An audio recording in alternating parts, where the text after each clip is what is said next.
dusome murongo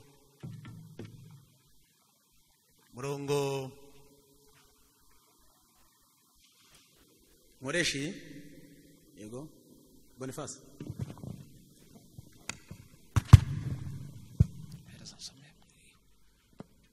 Rwandiko rwa mbere rwa Yohana 3 muri tekinike bari bamwe ngo ndakoresha iyo icyo nari nkubwire ariko banza usomere hanyuma wituyima nta kibazo somera wituyima kiza cyane nta kibazo Rwandiko rwa mbere rwa Yohana 3 soma umurongo wa 7 dusome haravuga ngo bana bato ntihakagira ubayobya ukiranuka niwe mukiranutsi nk'uko wari mukiranutsi amen. Bene data arakoze Imana imumugisha hanyuma nongeye kubakira cyane mwese mu ijambo ry'Imana n'abari online turabakiriye mwese Imana ibahereza umugisha mu izina rya Yesu.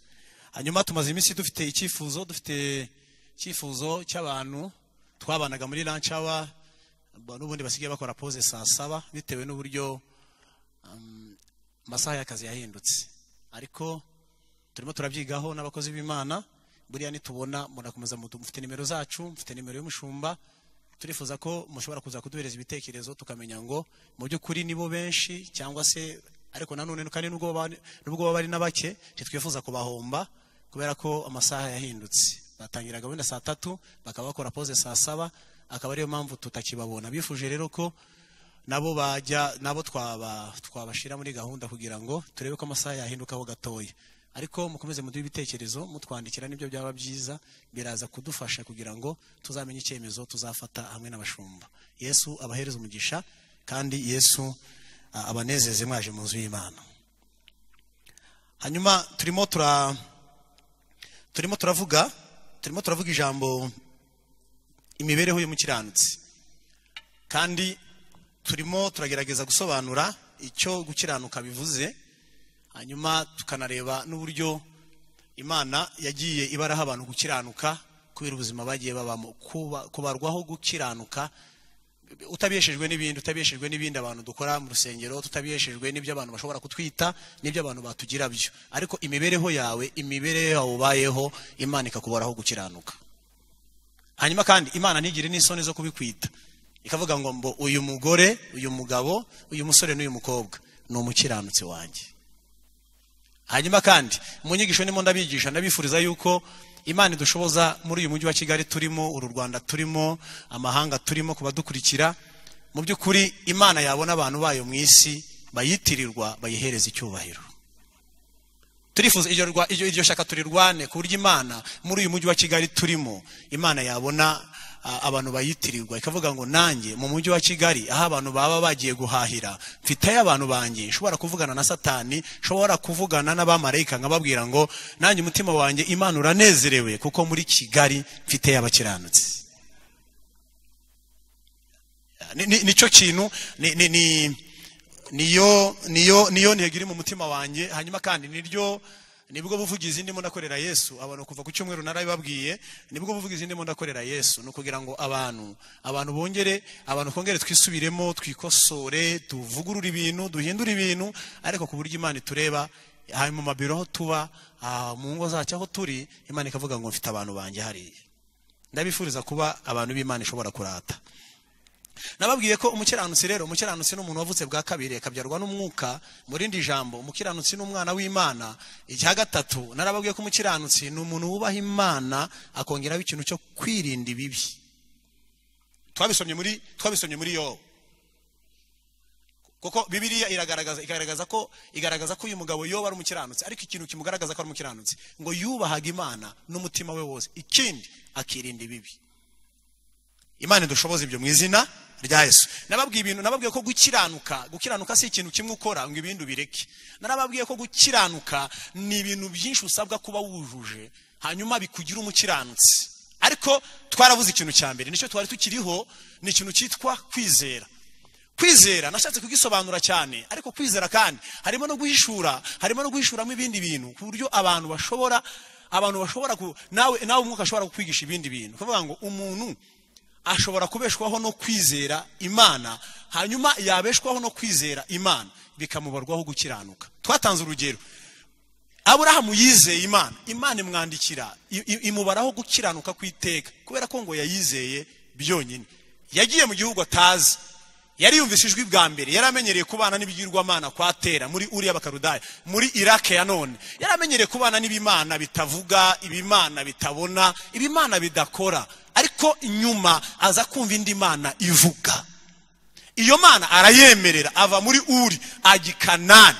Ngo yagiye ngo ataza aho agiye. Hanyuma abasesenguzi ba Bibiliya n'Imana bimuvugaho, iravuga ngo kuba unyemeye byonyine no kunyizera byonyine, Uwiteka Imana yakuremye nkubazeho gukiranuka kubera ko bagize gute wanyizeye. Rero ndimo ndashaka kugira ngo mbabwire, ndabinginze biragoye. Ari umuntu yiga inyigisho icyumweru cyashira akazibagirwa, ibyumweru bibiri byashira akazibagirwa, akongera akaba mu bundi buzima. Nagira ngo mbabwire, mubeho mu buzima bwizera Imana, mubeho mu buzima bwemera Imana ko ari Imana ishobora. Imana we kwigenera ko yagura igitenge cy'ibihumbi 20 itagura icy'ibihumbi 140. Ntabwo Imana yabikwemerera, n'icy'ibihumbi 300 yakigura, irashoboye. Nuyigenera ngo yagura gatoya, ntimuzabana mu nzu yawe, ntimuzabana mu iduka ryawe, ntimuzabana kuri moto yawe, ntimuzabana muri rava yawe, ntimuzabana muri gikumi yawe, ntimuzabana, ntizakwemerera ko mubana. Irashaka kuyemera de A a Z ko ishobora byose. Nutayemera gutyo, ijambo rikomeye nababwiye mucaho akarongo, nutayemera gutyo, utega amatwi uryumve, uzajya mu ijuru. Dafana araryanditse, nutayemera gutyo uzaguma inaha, uzajya mu ijuru. Kuko ububayeho mu buzima bwo kwituka bwo narababwiye sinshobora gukora ikosa ryo gufata Mushumba Ruberi iriya myaka yose yasengewe ntinyuke kumwita mwarimu. Imana yaramugiriye icyizere ikamwita umushumba. Sinamwita mwarimu Albert, yitwa umushumba Albert. Nkoze ikosa ryo kumwita mwarimu, naba nkoze icyaha cyo kumudegrada. Iyo utizera Imana mu mutima wawe, umutima wawe uba uri kudegrada Imana mu cyubahiro cyayo. Iri teraniro riranyumva? Iri gitangaza.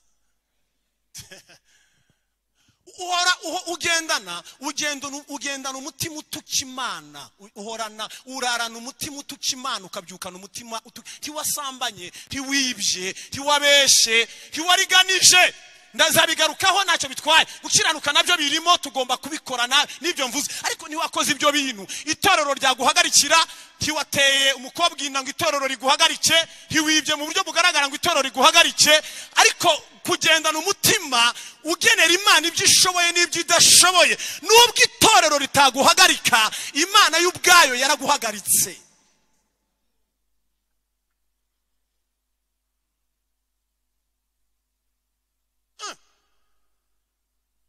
Nega narababwiye ngo magurukiye kuvugira Yesu neza. No kuzamura icyubahiro. Urumva tubanye imyaka myinshi. Urumva kuva 2016 rancha bitangiye, kuva 2016 rancha bitangiye, ntidushobora kugumana abantu kuko tugomba kwiga ibintu tukava mu bwiza tujya mu bundi bwiza. Ari mpamvu navuze ngo nzabigisha kwizera Imana izamereza inspiration ikomeye, imishurira ibintu bikomeye, namwe muhishurira ibintu bikomeye, dusangira ijambo ryo kwizera. Tidushobora kuba muri ubu buzima bwa kaomba. Narababwiye ko umukiranutsi yitwa umwana w'Imana, ntabwo umwana wanjye wo mu rugo namubona yagiye mu rundi rugo rw'abaturanyi yagiye gusaba. Kandi papa we Jean Paul afite ubugari bwo kumuha, afite umuceri wo kumuha, mubone mu rundi rugo arimo gusabiriza, yaba arimo kunsebya. Ntabwo umukiranutsi wo mu ijuru yabaho mu buzima busabiriza, yaba tukisha iwaba havuka.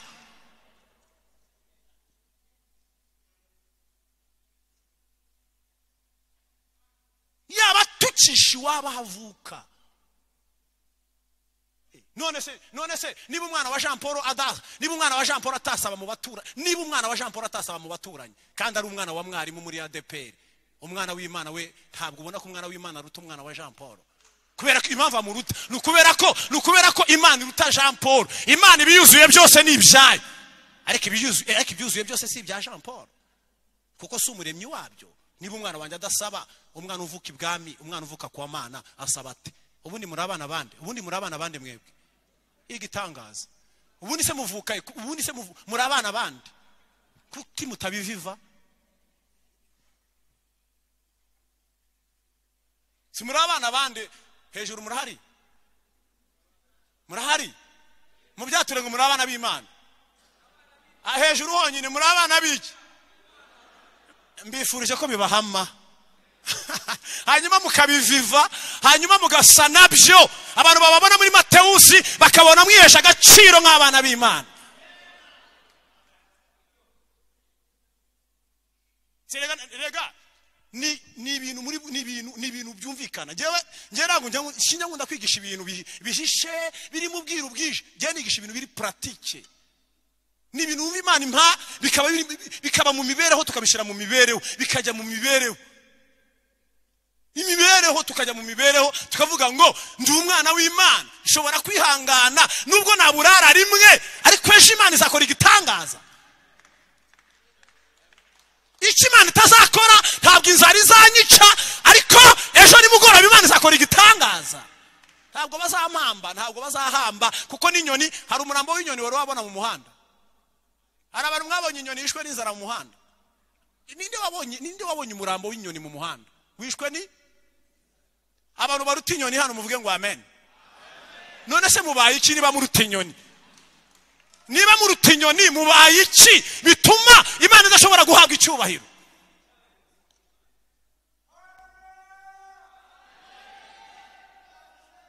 Ngewe reba ubuvugizi mfite. Ngewe imitima nishaka mbisubiremo cyane, mutahane ibi. Ndashaka ko Imana muyemera kwishobora byose. Ntabwo dushobora kuzamara imyaka muri ranchawa mutemera ko Imana ishobora byose. Niba Imana ikubwiye ikintu, bwa mbere reka kwicira inzira, reka gutekereza ibyo uri bukore, reka gutekereza amartikle 15 na arrangement. Ntabwo Imana ijya yiyaranja, Imana irakora. Ibintu by'amartikle 15 no gucaha wamayaya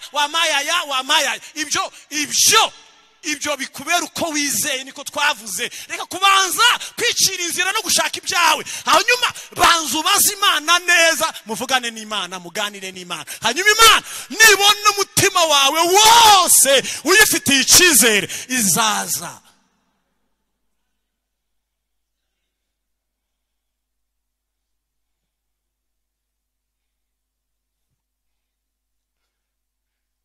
Sinababwiye ko mudashobora kujya mu ijuru mutekereza ko mbabeshye.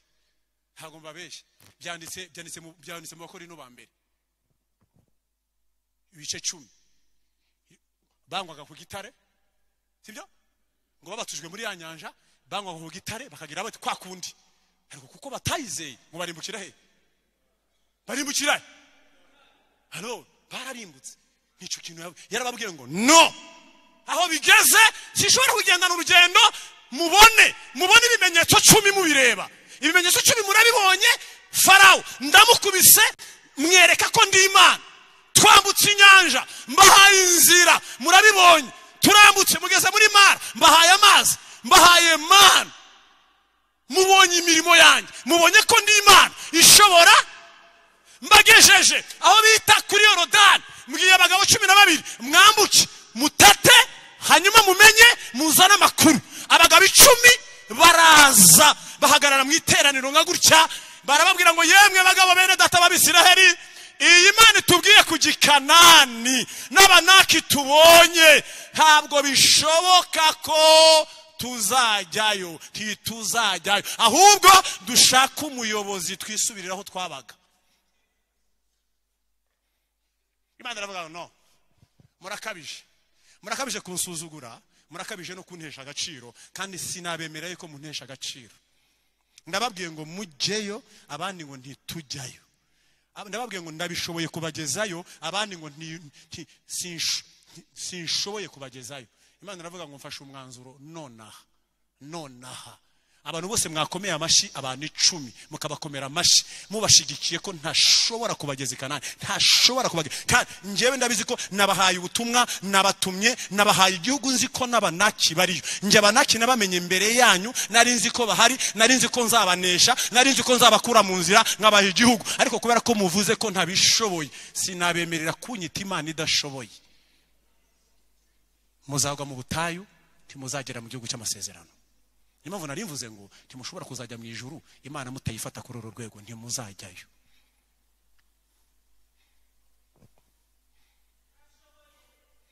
Urakoze cyane.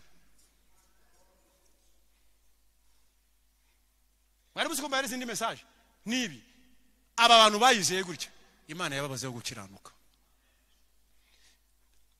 Umuntu yemera guca Imana muri uru rwego mu mutima we, uri umwana w'umusore. Kuvuga ngo reka kamabwire, iri zuba ryacanye muri Kigali niricane cyangwa rirorere, imvura nigwe cyangwa irorere, Imana yanjye nizeye, Imana ya Aburahamu, Imana se umwami wacu Yesu irako. Ibyo bigatunga umusore mu mujyi wa Kigali, ibyo bigajya bituma n'ubundi Imana nayo igihora imureba n'ijisho ryiza, kubera ko umutima wiwe iteka ryose uhora uvuga ngo Imana yanjye irashoboye.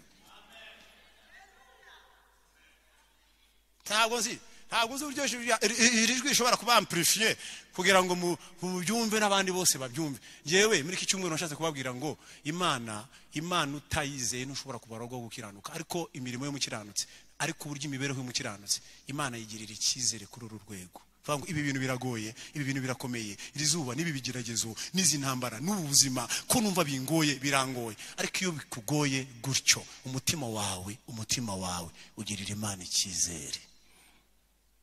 Ni motivation ndi kubaha, no uburyo bwo kubateramo umwete no kubateramo imbaraga kugira ngo mwumve neza iyi Imana muhora mwicaye iruhande. Ni Imana irakara, ni Imana irakara iyo umuntu yasambanye, ni Imana irakara iyo umuntu yibye, ni Imana irakara iyo tutayizeye.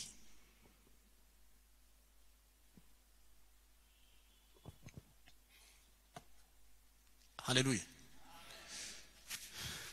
Abantu musoma Bibiliya kugira ngo marundi rugero mu byumve. Abantu musoma Bibiliya, hari amakuru y'umugabo witwa Asa, n'umwami witwa Asa yayoboye ingoma yayoboye mu majyepfo, ayobora abayuda. Yayoboye abayuda, ariko yagize ikibazo gikomeye. Ubwa mbere yatewe n'abantu bitwa n'aba Ethiopian, arabatera, bamuteye ngo araza ngo afukamira ngo imbere y'Imana, aravuga ngo abanyetiyopiya ko banteye Uwiteka, wandengera ngo Uwiteka ngo aramutabara. Ikindi gihe abasiriya baramutera ngo araza ngo afukama imbere y'Imana ngo Uwiteka wandengera ukangirira neza, hanyuma Imana iramutabara, iramurengera. Ngo noneho iyo shuro yindi ya gatatu ngo aterwa na bene wabo bitwa Abisiraheli. Abisiraheli cyo gihe bayoborwaga n'umugabo witwa Basha niwe wayoboraga Abisiraheli. Murabyibuka ko bari bacitsemo kabiri, Abisiraheli ukwabo n'Abayuda ukwabo. Noneho bene wabo Abisiraheli barabatera, bamuteye ngo yumva ngo ni Basha umuteye. Ntiyakora icyo yakoze igihe Ethiopia imutera, ntiyakora icyo yakoze igihe Syria imuteye. Ngo aragenda ngo yifashisha ashaka umugabo witwa Benihadadi wayoboraga Abasiriya, aragenda ngo amushira amaturo, ngo ajya kumutura, aramubwira ngo Abisirayeli baranteye, ngwino umvune, ngwino untabare, ngwino ungirire neza. Aho kwiringira Imana yingira amaboko y'Abasiriya.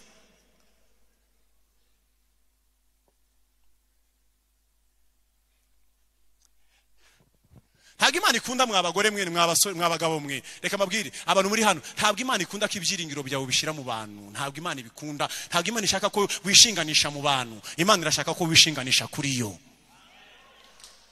Reka ibyiringiro byawe kubishira ahantu hari ababosi, hari kugira ngo ubonemo imibereho. Ntabwo Imana ikunda ibyo bintu. Vuga ngo ntawamenya, reka mbagarire yombi n'ibyangaha uyazanabara oya. Ntabwo Imana ikunda ibyo. Mesa kamwe ibyiringiro byawe bijye kuwiteka. Abantu barahinduka ariko Imana ntabwo ihinduka. Kwa ibyo mutazi nibiki, ibintu byabaye 1994 hano, kimwabonye ibintu byabaye hari imyaka myinshi itambutse. Nibiki bitahinda, nibiki utazi, ibintu bihora bikubaho ntabwo bizi. Abantu nibaguhindutse ntabwo bizi. Kuki utiga, kuki utamenya? ibintu Imana yanga gufata umutima wawe wose ukawurundurira mu bantu, ugafata ibintu byawe byose n'amabanga yawe mu bantu. Ariko umuntu arahinduka, ejo azapfa, ariko Imana yacu ntabwo ipfa.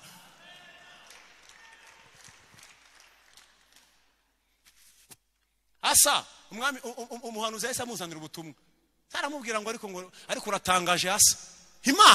Imana ireba impande zose. Yamubwiye kuri 16 n'ingoma za kabiri, uhereye kuri 14 15, ariko kuri 16 umurongo wa 9 muri izo ngoma za kabiri umuhanuzi yaraje aramubwira ngo ibintu wakoze ntibibaho. Imana igutabaye abanyetiyopiya baguteye, Imana igutabara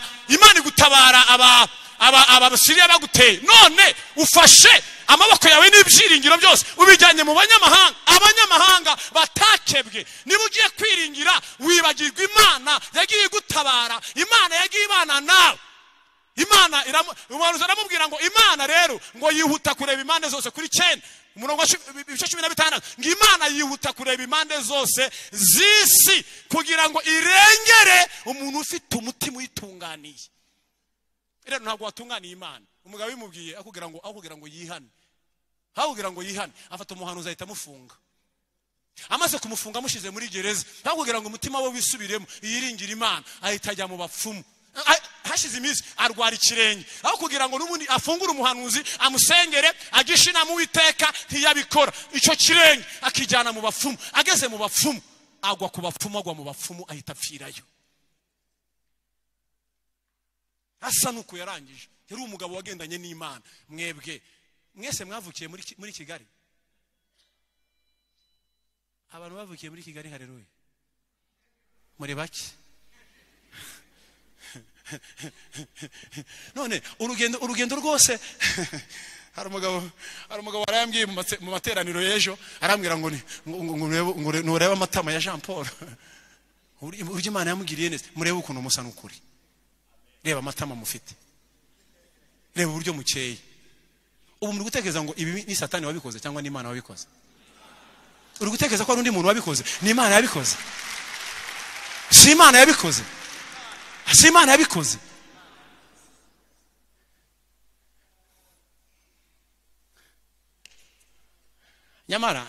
Nyamara ndimo ndavugira Imana ngo muyizere. Ndimo ndavugira Imana ngo muyizere. Mufite ibyaha bizanwa no kutizera murimo, Imana ikababaraho gukiranirwa. Imana muyizere, Imana ibabareho gukiranuka.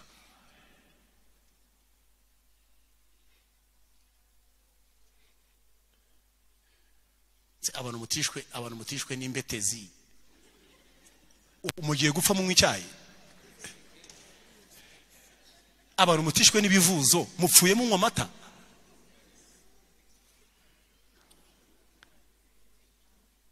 Abantu mwaraye ku nshinge, mupfuye murara kuri Dodoma. Ako mwakwizeye Imana.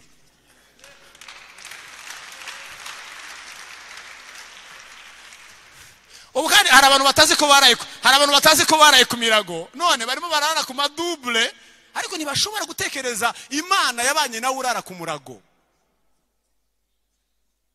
Ntabwo icyizere cyazamuka no kwizera ngo kuzamuka. Erega kwizera ubundi kujya kukura bitewe na experience wabanyemo n'Imana.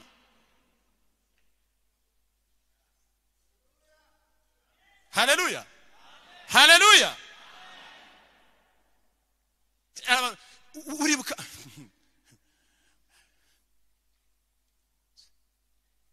buriya buzima bwose wabaye muri agahinja kariya kana ka primaire katagira ishusho, katafite ejo hazaza, kibaza. Hari n'igihe umuntu akureba avuga ngo yo disi wabaye igikumi gutya. Nubwo abikubwiye ni wowe wakugize gutyo se cyangwa ni Imana yakugize gutyo? Amasaha arageze, ndashaka ko dafana abasengera na mushumba kabasengera. Nanige kubabwira ibindi bintu bibiri. Imana itubara gukiranuka, nzabikomeza ejo nta kibazo. Ariko reka dufate umwanya dutekereze kuri ibi bintu. Abisiraheli Imana irababwira ngo ntaho mujya.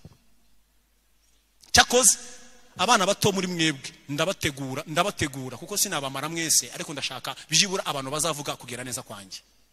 Karebu na Yosuwa ndabambutsa n'urubyiruko ruri munsi y'imyaka 20 bazagenda babwira abantu b'i Kanani amaboko yanjye, ariko mwebwe mwakomeye amashaba n'abicumi ndarahiye kimuzagenda.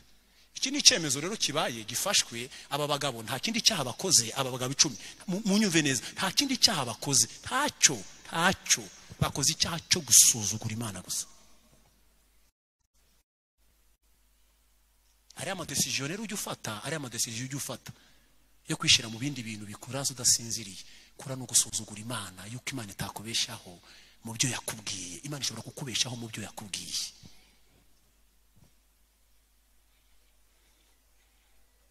Haleluya, haleluya, haleluya. Imana yakubeshaho, umuntu akabeshwaho no kugira gute? No kwizera. Imana ni nziza, Imana iriyemera. Aba abibwiye gutya. Kindi gitondo bazindutse bavuga mu ndebe, hanyuma senge mwitegure tugiye gusengera abantu. Turafata umwanya wo kubisengera abantu, turabasengera. Niba Imana yaraduhaye iteraniro rya saa sita rimeze ritya, rishobora gutanga ibyo kurya bitunga abakristo bo muri uyu mujyi, dushobora gusa Imana dushoboze gusa n'inyigisho twiga. Imana iduha imbaraga zihangana n'andi majwi atuvuguruza hano. Amajwi atubwira ngo ntibizashoboka, ariko tujye tuva hano tuyabwira ngo bizashoboka mu izina rya Yesu. Ntidushobora kubeshwaho n'ibindi, tubeshwaho n'amanyanga, tuzabeshwaho no kwizera.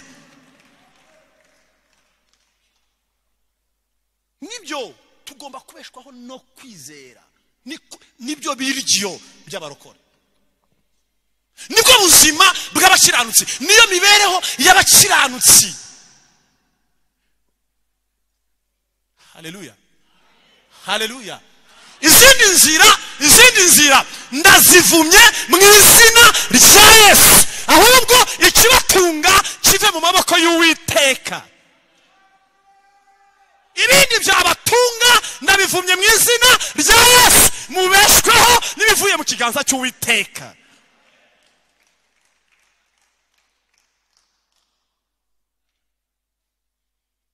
Ibindi mwahuriyeho na Satani n'amanyanga ya Satani ndabivumye mu izina